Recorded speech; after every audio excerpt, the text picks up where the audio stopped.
أنا ليبرالي علشان بحب الحياة وعشان بحب السعادة وعشان بحب الحرية.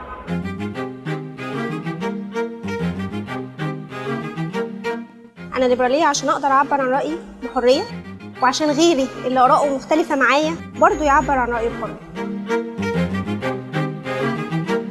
أنا ليبرالي لأنه شايف إنه الليبرالية حياة أنا محتاجها ليا ولولادي.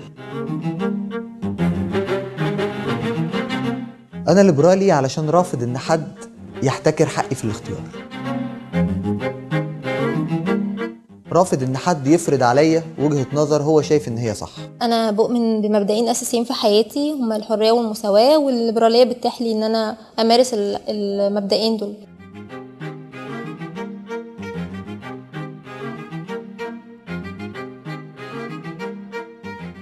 أنا أبويا كان يساري أصلا، وكان من قيادات الحركة الطلابية في 72.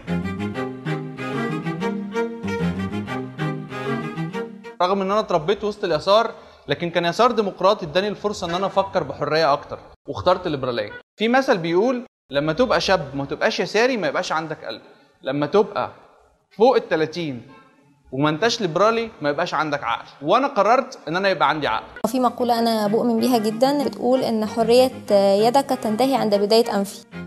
يعني معناه ان اي حاجه مثلا ممكن تعملها لو هتضرني او هتيجي جنبي، يعني لا، يبقى دي ضد مبادئ الليبراليه.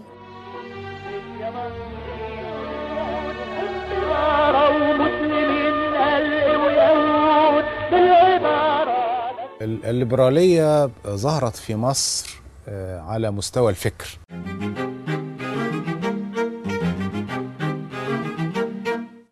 بدأت من خلال ترجمات نتيجة الاحتكاك الذي حدث بين مصر والعالم. هذا الفكر الجديد في ذلك الوقت أحدث تأثيرا في الحياة الفكرية ثم في الحياة السياسية. حتى ثورة 52 كان المناخ العام يغلب عليه الطابع الليبرالي.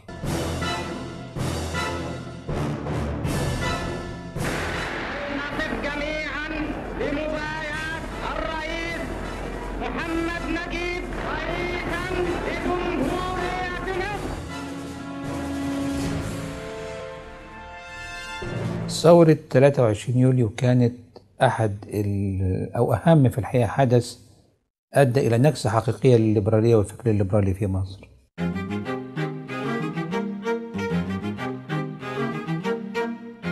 وحدث هذا الانتكاس لفترة طويلة إلى أن سقط الاتحاد السوفيتي، وفي مصر كانت تخضع لحكم أنور السادات، وبدأت الدعاوى للديمقراطية السياسية.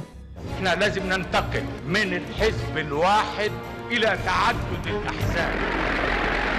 ومع الضغوط الخارجية والتغير المناخي الخارجي في العالم نحو مزيد من الحرية ومزيد من الديمقراطية ومزيد من الليبرالية، بدأت تنتعش القوى الليبرالية في مصر بقوة، وظهر حزب الغد، ثم ظهر حزب جبهة الديمقراطية، ثم ظهرت كثير من الجمعيات الحقوقية، بالذات جمعيات حقوق الإنسان اللي هي في الحقيقة كلها بشكل أو بآخر بتدافع وتعتنق جوهر الفكر الليبرالي. نذكر لهذا البرلمان ما قام به لتحديث التشريعات المكملة للدستور، وما اعتمده من تعديلات على قانون مباشرة الحقوق السياسية، وقانون الأحزاب، وقانون مجلسي الشعب والشورى وغيرها.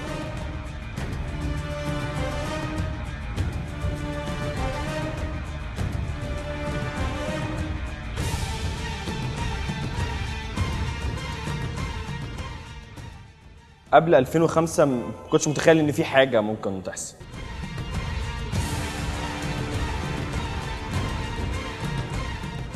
انضمام الحزب الغد جه بعد بدايات قضيه الدكتور ايمن نور. قضيه حسيت ان هي مش مفهومه، وفي نفس الوقت انا كنت مستني حاجه تحصل. ايه هي الحاجه؟ ما كنتش عارف. بفكره ان يبقى عندك قضيه انت مؤمن بيها وبتحاول تسعى ان انت تحقق نصر فيها او تحقق مكسب فيها. تاسيس حزب الغد كان مرتبط باحتياجنا لحركة ليبرالية شابة جديدة تجدد حياة الليبرالية في مصر. أداء الحكومة أصبح يثير المرارة في قلوبنا، وأصبحنا في حاجة أن نقول لهذه الحكومة إما أن تنجح أو ترحل.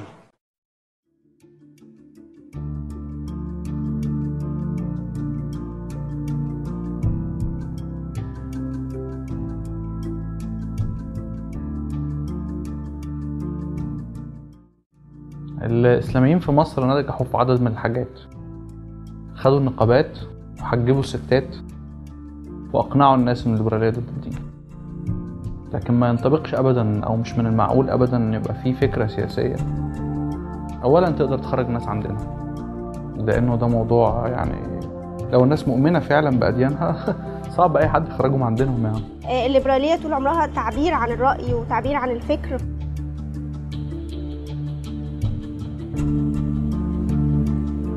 فمستحيل ان ده يكون مبدأ من ضد مبادئ الدين. لكن الليبرالية ضد سلطة الدين في الدولة او علاقة الدين بالدولة.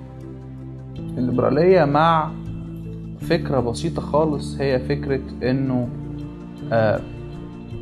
الدولة موقفها واحد من كل مواطنيها اللي مختلفين في أديانهم. لو حد جه وقال لي ان الليبراليه ضد الدين، هقول له ان انت مش عارف يعني ايه ليبراليه، وممكن تكون مش عارف يعني ايه دين.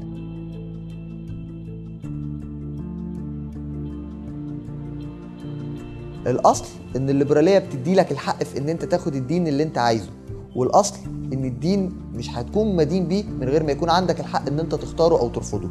الليبراليه بتدي لك حق الاختيار، والدين ما بيحاسبكش غير لو عندك حق الاختيار. لما نرجع بسرعة للتاريخ نكتشف قد ايه المصريين نسيوا في ثورة 19 هم أديانهم ايه، وقد ايه التحموا تحت العلم الأخضر اللي مرفرف، وقد ايه دفعوا دم علشان ياخدوا حرية الاستقلال والدستور.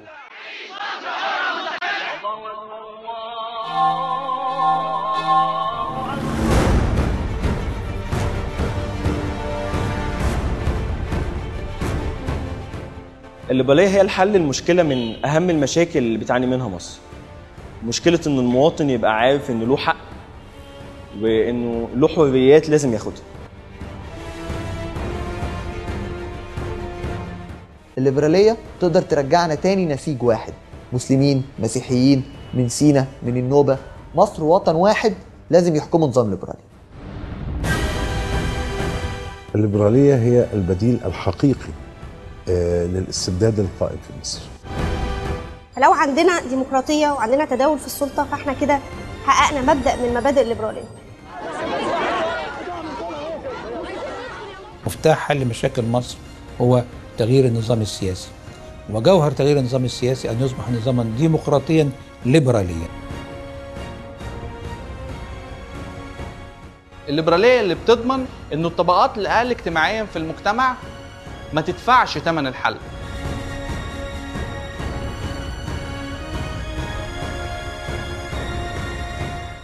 مصر تحتاج للديمقراطية، مصر تحتاج للليبرالية، لأنه بدون هذا فإن مستقبل مصر في الحقيقة يمثل علامة استفهام كبرى. الليبرالية هي الحل، وهي الحل الوحيد في مصر. الليبرالية هي اللي بتضمن سعادتي وسعادتك وسعادة المصريين وحريتهم وحريتك وحريتنا.